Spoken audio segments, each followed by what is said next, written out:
आजुक दिन मनुष्य के जीवन पापों के कारण नाना प्रकार के चिंता, दुख आ अशांति में पड़ कऽ नीक राह सँ भटक गेला अछि। हुनका नहीं मालूम छनि कि कोना कऽ नीक राह में आबि यह लेल आशक इजोत कार्यक्रम प्रस्तुत कऽ रहल छथिन। यह अहाँ के अनंत जीवन आरो उद्धार के राह पर चलवा के लेल तैयार कऽ रहल छथि। कृपया कऽ अहाँ देखू, सुनू, जाहिसँ परमेश्वर अहाँ के जीवन जिंदगी के नीक राह बनाबैत रहथिन। आशा के इजोत मैथिली कार्यक्रम में हम एक बेर और अहाँ के अभिनंदन प्रभु यीशु मसीह के मीठ आ पवित्र नाम से कह रहल छी। हमरा सब आजुक दिन नीति वचनक पोथी के महान अध्याय में आबि गेल छी, अर्थात 21वां अध्याय के एहि पोथी के महान अध्याय बतावल गेल अछि। हालांकि परमेश्वरक सबटा वचन महान अछि, विशेष कऽ कऽ जहन हमरा लोकनि अध्ययन करैत छी तऽ बहुत बातक सिखबाक प्रयास करैत छी। एहि तरह 21वां अध्याय के एकटा महान अध्याय बतावल गेल अछि। एहि अध्याय के एक पद के देखियौ। राजाक मोन नदीक जलक जकाँ यहोवाक हाथ में रहैत अछि, ओ जेम्हर चाहैत छथि ओम्हरे मोड़ दैत छथि। एहि बातक अहाँ बुझि सकैत छी कि परमेश्वरक इच्छा के बिनु राजो अपन काज नहि कऽ सकैत छथि। ओ जेना चाहैत छथि तेना राजा के चलाबैत छथिन। एकटा मनुख जे मिस्रक फिरौनक जकाँ भऽ सकैत अछि, ओ बेबीलोनक राजाक जकाँ भऽ सकैत छथि। ओ बड़ निरंकुश छलाह। रोमोक सीजर जकाँ भऽ सकैत छथि जे भ्रष्ट राजा छलाह। एहि तरहक बातक हमरा लोकनि इतिहासक पोथी सँ देखैत छी। मुदा बहुत राजा एहनो भेल रहथि जे महान छलाह आ परमेश्वरक नजरी में ओ बड़ आदरक पात्र छलाह। एहि बातक हमरा लोकनि पवित्र पोथी बाइबिल में देखैत छी जे आदर यहोशापात के भेटल रहनि। मुदा बहुत राजा छथि जे खूब निरंकुश भऽ सकैत छथि, अत्याचारी भऽ सकैत छथि। एकर मतलब ई नहि भेलै कि ओहि राजा के परमेश्वर छोड़ि देने छथिन कि अहाँ अत्याचार करू, अहाँ निरंकुश भऽ जाउ। ओही तरह खराब वा नीक एहि संसार में बहुत तरहक लोक छथि, आजुक युग में छथि। कहक अर्थ यह अछि जे अहाँ कतौ मजबूत भऽ जाउ, अहाँ कतौ जाकर स्वयं के मजबूत कऽ लियौ, अहाँ कतबो स्वयं के प्रगाढ़ मजबूत कऽ लियौ, एहिके बादो अहाँके नियंत्रण प्रभुक हाथ में अछि। प्रभुक नजर अहाँके ऊपर अछि। प्रभुक नजरीक अहाँ ततेक कमजोर नहि बुझियौ। अहाँ प्रभुक ऊपर विश्वास करनाइ जँ बिसरा देबेक तऽ अहू बातक जानकारी प्रभुक तत्क्षण भऽ जाइत छनि कि ई मनुख हमरा ऊपर विश्वास करनाइ छोड़ि देने अछि। यहोवाक मोन नीक लोकक लग लागल रहैत छनि आ विश्वासी लोकक दिस हुनक मोन ताकैत रहैत छनि। हुनक आँखि विश्वासी लोकक ऊपर लागल रहैत छनि। कोनो राजा, कोनो निरंकुश शक्तिशाली सेनाधिकारी परमेश्वरक जकाँ असगरे काज नहि कऽ सकैत छथि। ध्यान दियौ, कोनो राजा, कोनो निरंकुश शक्तिशाली सेनाधिकारी परमेश्वरक जकाँ असगरे काज नहि कऽ सकैत छथि। बहुत ठाम अहाँ परमेश्वरक ऊपर विश्वास करऽ वाला बड नीक योद्धा बनि सकैत छी। मनुखक सबटा चाल चलन अपना नजरी में नीक होइत अछि, मुदा यहोवा मनोक जांचैत छथि। एहि बातक अहाँ एहिठाम 2 पद में देख सकैत छी। एक बेर आर देखियौ कि मनुखक सबटा चाल चलन अपना नजरी में नीक होइत अछि, मुदा यहोवा मनक जांचैत छथि। यहोवा शब्द परमेश्वरक लेल अछि, जेना अहाँ तऽ सीख गेल छी। अब एहिठाम पुनः मनुखक नीति धार्मिकता के बतावल गेल अछि। एहिठाम बहुत मनुख छथि जे बुझैत छथिन कि हम कोनो काज करैत छी तऽ अनर्गल नहि कऽ रहलहुँ हैं। कोनो काज जे करैत छी हम परमेश्वरक जकाँ नहि, मुदा मनुखक जकाँ कऽ रहल छी, मुदा हमर काज नीक अछि। ई घमंड मनुख के रहैत छनि, किएक तो ज्ञानी मनुख स्वयं के बुझैत छथि। एहि संसार में बहुत ज्ञानी मनुख छथि जे ई बुझैत छथि कि हम जे कऽ रहलहुँ हैं वह उचित अछि, वह ठीक अछि, वह सत्यापित अछि आ वह सब केओ के मानै वाला अछि। मुदा अहाँके गप पर, अहाँके काज पर, अहाँके तथ्य पर जाबे धरि परमेश्वर अपन मुहर नहीं लगाबैत छथि ताबे धरि अहाँके काज भने दुनिया के दृष्टि में उचित हुएक, मुदा परमेश्वरक दृष्टि में उचित नहीं हैत। यिर्मयाह के पोथी तकर 17 अध्याय तकर 9 पद में जो अहाँ लऽ जायब अपन मनक दिस तऽ अहाँ देखब ओतऽ बतायल गेल अछि कि मनक विषय में बड़ एकटा खूब नीक शब्द ओहिठाम थिक। जँ अहाँ ओहि पदक पढ़बै तऽ पायब ओतऽ बतायल गेल अछि कि मन तऽ सबसँ बेसी घबराबै वाला वस्तु अछि और एहिमे असाध्य लोग लागल अछि। अर्थात मनक चलनाइ उचित नहि, मुदा आत्माक चलनाइ उचित गप अछि। कहवला बहुत केओ भेटत, सुनयवला बहुत कम लोग भेटत। बहुत बेर बाजयवलाक संख्या बहुत बेसी भऽ जाइत छनि आ सुनयवलाक संख्या बड्ड कम भऽ जाइत छनि। मुदा प्रभु अहाँके हृदयक जानैत छथि, अहाँके विश्वासक जानैत छथि कि जे किछु अहाँ बाजि रहल छी वस्तुतः अहाँ ओहि बातक अपन प्रभुके भय और भक्ति में बाजि रहलहुँ हैं। धर्म आ न्याय करनाइ प्रभुके बलिदानसँ बेसी नीक लागैत छनि। धर्म आ न्याय करनाइ प्रभुके बलिदानसँ बेसी नीक लागैत छनि। एहिठाम प्रभुक वचन बाजैत अछि कि अहाँ धर्मक काज कऽ रहलहुँ हैं, अहाँ न्यायक काज कऽ रहलहुँ हैं, ई बड्ड उचित गप अछि। मुदा जँ अहाँ परमेश्वरक वचनक अनुसार न्याय कऽ रहलहुँ हैं तऽ ई बात परमेश्वरके बेसी पसंद पड़तनि। एहिठाम एकटा बड्ड अद्भुत सत्यक उजागर कयल गेल अछि। ओतऽ लिखल गेल अछि जे खाली विधि विधानक करनाइ धार्मिकता नहि कहल जा सकैत छै। पुरना नियमक कालमे बलिदानक विषयमे एहिठाम जे चर्चा कयल गेल अछि ओहि कालमे लोक बलिदान कऽ कऽ, बलिदान चढ़ा कऽ परमेश्वरक प्रसन्न करबाक कोशिश करैत रहथि। बलिदान हमरा लोकनि जँ देखैत छी तऽ नवा नियमक कालमे देखैत छी, किएक तऽ प्रभु यीशु मसीह अपन बलिदान दऽ कऽ समस्त मनुष्य जातिक लेल उद्धारक द्वार खोलि देलखिन। अर्थात पुरना नियम जतेक बलिदानक हमरा लोकनि देखैत छी ओ सबटा बलिदान प्रभु यीशु मसीहके बलिदानक दिस इशारा करैत अछि। किएक तऽ यीशुसँ बढ़ि कऽ आर केओ बेसी विश्वास योग्य नहि छथि। मसीह यीशुके कालमे सेहो फरीसी आ सदुकी सब धर्म विधि विधानमे बड्ड पारंगत छलाह। किएक तऽ बलिदान आ दान हुनका सभक बड्ड ज्ञान रहनि कि किएक लोग बलिदान देता, किएक लोग दान करता। यीशुके प्रसन्न नहि कऽ सकैत अछि एहि बातसँ लोकके, किएक तऽ एहि बातमे वास्तविक धार्मिकता लुकायल नहि अछि। हम तऽ कहब कि वास्तविक धार्मिकताक अभाव एहि बातमे रहैत अछि। मुदा एहिठाम कथा यह थिक कि अहाँके परमेश्वरक निकटतामे आबि कऽ रहबाक अछि आर हुनक महिमामे स्वयंके रखबाक अछि, जाहिसँ परमेश्वरक महान स्रोत जे प्रभु यीशु मसीह थिकाह अहाँके सन्मुखमे ठाढ़ भऽ कऽ अहाँके सहायता करैत। हमरा सब एखन बुद्धिके महाविद्यालयमे छी और परमेश्वरक वचनक अध्ययन कऽ रहल छी। चढ़ल आँखि और घमंडक मन आ दुष्टक खेती ई तीनों पाप में अछि।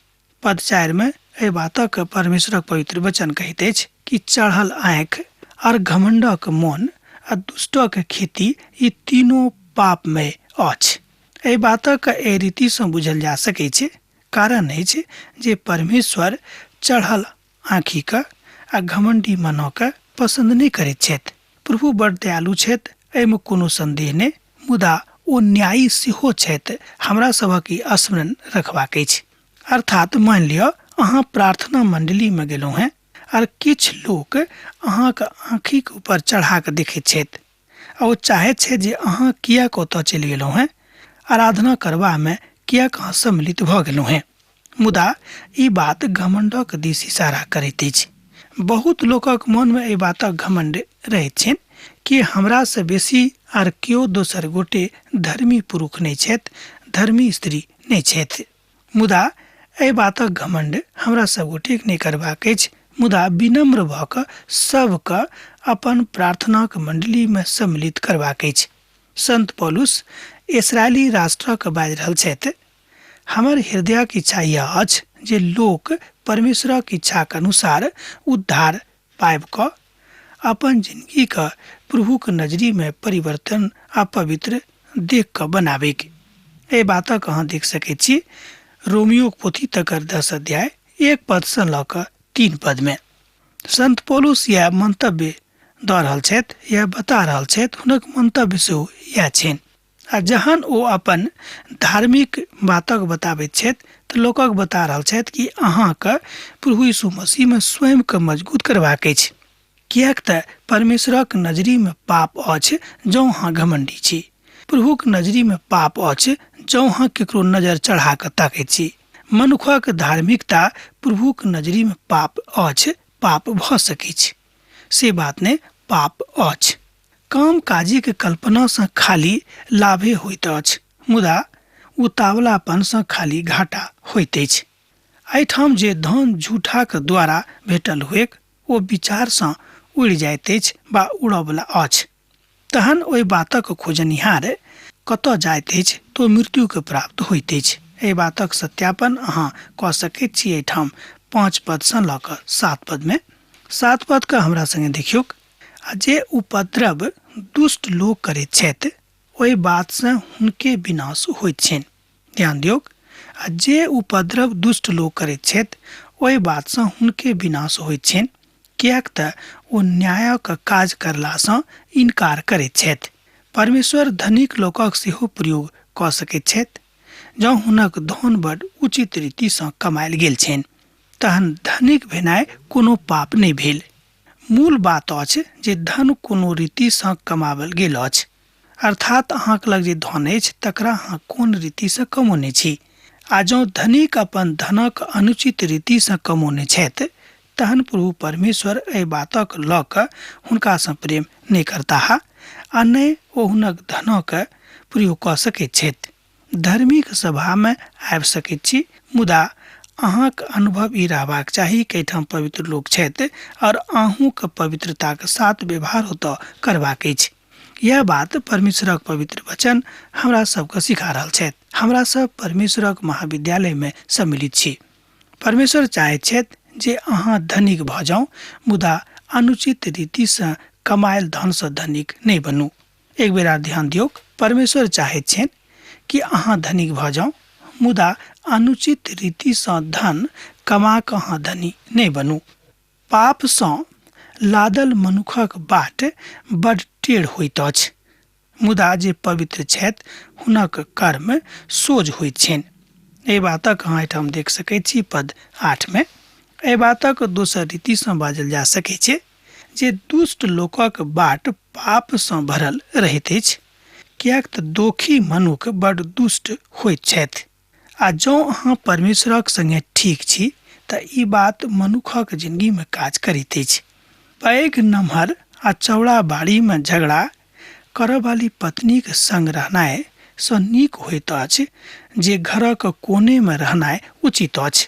अहू तरहक अनुभव अहाँके भेटल हैत कि मान लियौ जँ अहाँक पत्नी खूब झगड़ा करयवाली अछि तऽ एहिसँ उचित हैत कि अहाँ कतहु घरके कोनामे पड़ल रहू आ ओतऽ परमेश्वरक संगतिमे स्वयंके राखि कऽ आ प्रार्थनाके साथ अपन जिन्दगीके आगाँ बढ़ाउ।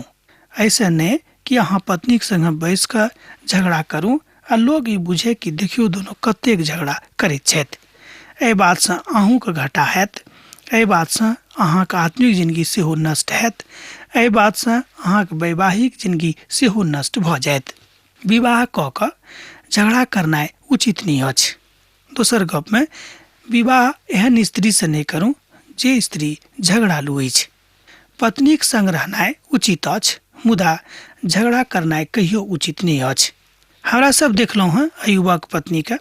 अय्यूबक दुःखक भेलाक बाद आ हुनक दुःखक कालमे हुनका छोड़ि कऽ चलि गेल छलीह। दाऊद साउलक बेटीक संगे विवाह केने रहथि, मुदा ओ ओहि पत्नीसँ कहियो सुख नहि पेने रहथि वा हुनकासँ हुनका कहियो प्रेम नहि भेटल रहनि। एहि तरह हमरा लोकनि देखैत छी कि बहुत उदाहरण पवित्र पोथी बाइबलमे अछि जाहि बातसँ हमरा लोकनि सीख सकैत छी कि हमरा सब अपन जिन्दगीके कोना कऽ अपन प्रभुक संगे लऽ जा सकलहुँ हेँ। आ जहन ठट्ठा करयवलाके दण्ड देवल जाइत अछि तहन सोझ लोक बुद्धियार भऽ जाइत अछि, आ जहन बुद्धियारक उपदेश देल जाइत अछि तहन ओ ज्ञान प्राप्त करैत छथि। एहि बातक अहाँ एहिठाम 11 पदमे देख सकैत छी। हमरा सभक एहि बातक लिख कऽ रखबाक अछि जाहिसँ आगाँ हमरा सब गोटेके काज देत कि हमरा सबके लड़ाइ झगड़ा नहि करबाक अछि। हमरा सबके अनेरे ककरो शिकायत करबाक नहि अछि। हमरा सब गोटे के चुगलखोर नहीं बनबाक अछि। हमरा सब गोटे के केकरो अनेरे चुगली करबाक जरूरत नहीं अछि। जौं अहाँ ई सब काज कऽ रहलहुँ हैं, ध्यान दियौ तब साहब ने, जौं अहाँ ई सब काज कऽ रहलहुँ हैं तहाँ अपन प्रभु का, अपन उद्धारकर्ता का, अपन यीशु का बहुत नाराज कऽ रहल छी। अहाँ और बातक सीख सकैत छी।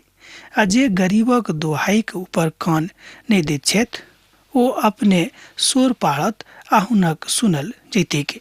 एहि बातक अहाँ एहिठाम 13 पद में देख सकलहुँ हैं नीति वचनक पोथी में। आ यह कथा परमेश्वर कहैत छथिन। ई बा उचित अछि, हमर विश्वास अछि यह सत्य अछि। आ सार्वजनिक जिंदगी में एही बातक आवश्यकता आजुक युग में अछि। अर्थात अहाँक अपन निजी जिंदगी में सेहो बड़ पवित्र रहबाक जरूरत अछि। गुप्त देवल गेल भेंट सँ तामस ठंडा भ जाइत अछि और लुका के देवल गेल घूस सँ बड़ जलजलाहट होइत अछि। एहि बातक अहाँ एहिठाम पद 14 में देखैत छी। स्मरण होइत जहन बहुत लोग बरखक बाद याकूबक हरान में घुरि कऽ आयल छलाह तऽ हुनका मालूम रहनि जे लोक सब हुनका संगे छथि बा ओ हुनका लग आयल छथि कि नहि। ई हुनका मालूम छलनि जे ओ हुनका तऽ से एक समान करबाक रहनि जहन ओ अपन पिता के धोखा दऽ कऽ अपन जन्मक अधिकार गमा देने रहथि। ओ ईसे सँ पहिने अपन भेंट पठा देने छलाह, मुदा परमेश्वर ईसे के अवधारणा के ओहि कथा के बतौने रहथि। लोभ भेलाक बाद मनुख गलत काज कऽ सकैत छथि, मनुख धोखा दऽ सकैत छथि, मनुख खसि सकैत छथि। अर्थात आराम सँ अहाँ खसि जायब जौं अहाँक मोन कोनो तरहक लोभ में चलि जायत। माफ करनाइ सीखू। एकटा बात एहिठाम हमरा लोकनि परमेश्वरक महाविद्यालय में सीख रहल छी कि माफ करनाइ सीखू, कियाक तऽ माफ करनाइ बड़ गलत बातक दिस ने मुदा बड़ उचित बातक दिस लऽ जाइत अछि। हमरा सभक माफ करबाक अछि, हमरा सभक सीखबाक अछि कि हमरा सब माफ करैत रहबै। कारण अछि परमेश्वरक पुत्र प्रभु यीशु मसीह माफ करनाइ हमरा सब गोटे के सिखौने छथि। परमेश्वरक पुत्र प्रभु यीशु मसीह में हमरा सब के माफ करबाक अछि। जे केओ गलती कऽ देने छथि हुनको, आ जे केओ गलती कऽ रहल छथि हुनको हमरा सबके माफ करबाक अछि। न्यायक काजक करनाइ धरती के ऊपर महान बात अछि। आनंद एहि बात से हैत मुदा अनर्थकारी के विनाश भऽ जेतैक। एहिठाम कियाक हम बाजि रहलहुँ हैं कि परमेश्वर बाजने छथि कि न्याय हमरा करबाक अछि, बदला हमरा लेबाक अछि। अहाँ बदला लेबाक विचार नहि राखियौक। आ जे केओ बदला लेबाक विचार राखैत छथि प्रभु हुनका छोड़ि देथिन आर हुनक न्याय नहीं हेतैक। अर्थात अनेरे अहाँ अपन न्याय के नहीं देखलहुँ हैं। आ जे मनुख ज्ञानक बाट सँ भटक जायक ओकर स्थान मुअल लोकक बीच में होइते। ए बातक अहाँ एहिठाम पद 16 में देख सकैत छी। ए बातक एहिठाम बड़ स्पष्टता के साथ बतायल गेल अछि। परमेश्वर एहिठाम बाजि रहल छथि जे केओ साधारण मनुख अपराधीक बाटक नहीं बदलि सकैत छथि हुनक पहचान करबाक अछि। हुनका सभक परमेश्वरक वचनक आवश्यकता छनि। आ जे केओ गलत दिशा में चलि गेल छथि मुदा ओ सबके प्रभुक जिंदगी में आनबाक आवश्यकता अछि। ई काज अहाँक अछि, ई काज हमर अछि। मान लियो अहाँक पड़ोसी, अहाँक भाई बंधु ई काज कऽ रहल छथि तऽ हुनका अहाँ परमेश्वरक नजरी सँ दूर नहीं करियौक, मुदा हुनका अहाँ परमेश्वरक नजरी में आनबाक प्रयास करियौक आ हुनका लेल प्रार्थना करियौक। जे केओ एहि तरहक बात कऽ रहल छथि, जे केओ पिता परमेश्वर सँ एहि तरहक बातक मांग कऽ रहल छथि, ई सुनि कऽ पिता परमेश्वर के बड़ शांति भेटतनि, बड़ आनंद भेटतनि कि हमर धियापुता हमर बातक सीख गेल छथि आर ओहि तरहक व्यवहार कऽ रहल छथि। नीति वचनक पोथी तकर 21 अध्याय और तकर 17 पद एहि बातक बड़ स्पष्टता के साथ बखान करैत अछि।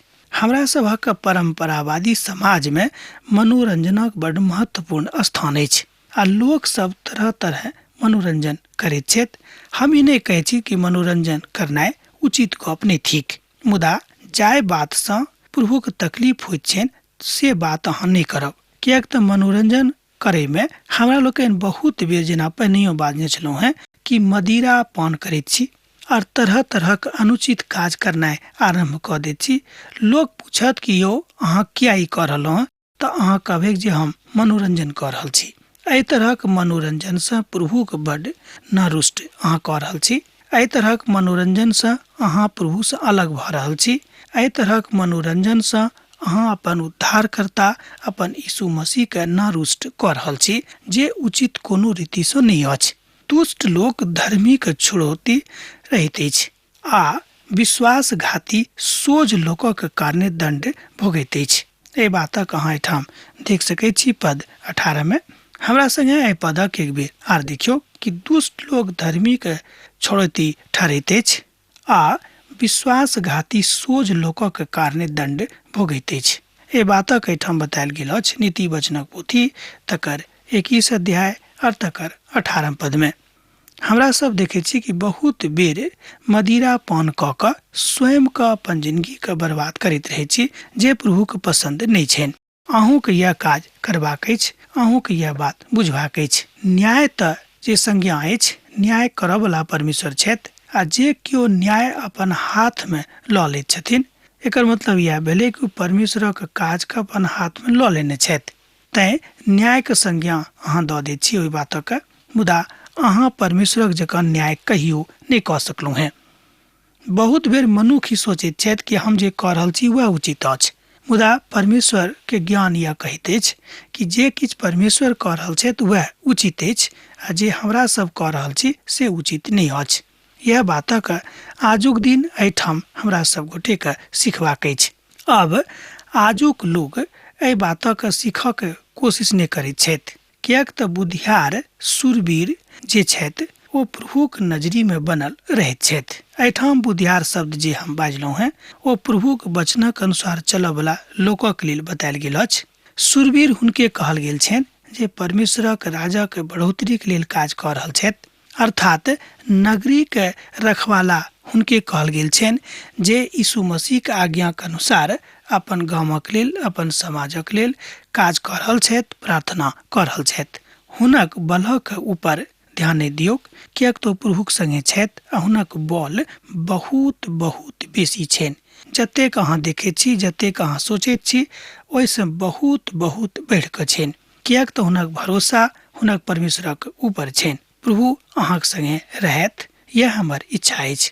अब हमरा विदा दिअ, किएक तऽ अहाँ से विदा होय के हमर बेरा भऽ गेल अछि। पाती लिखनाइ नहीं बिसरायब, लिखैत रहब। यीशु के नेह अहाँके जिंदगी में बनल रही। आमीन।